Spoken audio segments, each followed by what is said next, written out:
दोस्तों, president Trump ने Canada और मेक्सिको पर टैरिफ लगाए। बदले में कनाडा ने अमेरिका पर टैरिफ लगाए और उन्होंने अमेरिकन गुड्स का बॉयकॉट कर दिया। वही मेक्सिको की महिला प्रेसिडेंट क्लॉडिया ने भी वही किया। क्लॉडिया ने तो सीधे सीधे उस धमकी को सामने धमकी देकर कहा कि अगर आप टैरिफ लगाएंगे तो हम अमेरिकन चीजों का बॉयकॉट करेंगे, फिर देखना अमेरिका का होता क्या है। उतना ही नहीं, उन्होंने मेक्सिकन इलीगल इमिग्रेंट्स को एक्सेप्ट करने से मना कर दिया।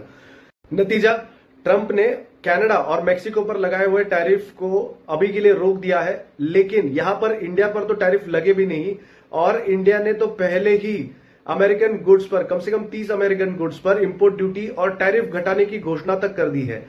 अब बताओ 56 इंच का सीना किसका। इससे पहले अमेरिका ने इंडिया को जब भी धमकाने की कोशिश की थी, मनमोहन सिंह की सरकार थी, मनमोहन सिंह जी ने तो दिल्ली में स्थित अमेरिकन दूतावास की सिक्योरिटी हटा दी थी। वीडियो आप गूगल करके देख सकते हो। इतना ही नहीं, सुषमा स्वराज जी ने, जो आखिरी कुछ बीजेपी लीडर्स थी जिनमें एक्चुअल दम था, उन्होंने ट्रंप के ही इलीगल इमिग्रेंट्स को एक्सेप्ट करने से मना कर दिया था। और वहां हमारे विश्वगुरु अमेरिका प्लेन भर भर के हमारे नागरिकों को वहां से डिपोर्ट कर रहा है। 40-40 घंटे हाथ पैरों में जंजीरें डालकर 1 इंच तक हिलने नहीं दिया, वॉशरूम जाने नहीं दिया। ऐसे अमानवीय स्थितियों में उनको वहां से यहां डिपोर्ट किया, लेकिन हमारे विश्व गुरु चू तक नहीं करते।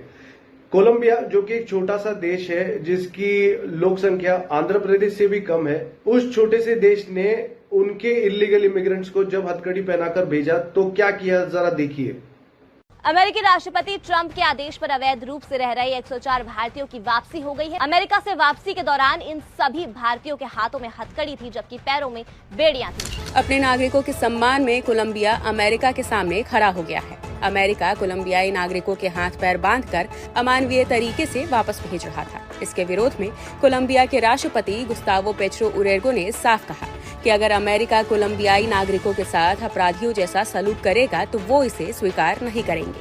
वो अपने देश के नागरिकों को ससम्मान वापस लाएंगे। इसके बाद राष्ट्रपति ने 2 पैसेंजर एरोप्लेन अमेरिका भेजे और अपने नागरिकों को पूरे सम्मान के साथ वापस बुलाया। कहा गया मेक इन इंडिया का दावा। पहले 18-18 घंटे काम करके अपने दोस्तों की बिजनेसेस को बढ़ाया। अब अमेरिकन दोस्तों की धमकी पर उनके बिजनेसेस इंडिया में लाने के लिए इंपोर्ट ड्यूटी घटा रहे।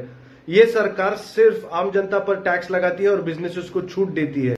अब इसमें तो कोई शक नहीं रहा कि आज तक के सबसे कमजोर प्रधानमंत्री नरेंद्र मोदी है। हो क्यों ना, आखिरकार गोभी है तो पंपकिन है। जय हिंद, जय महाराष्ट्र।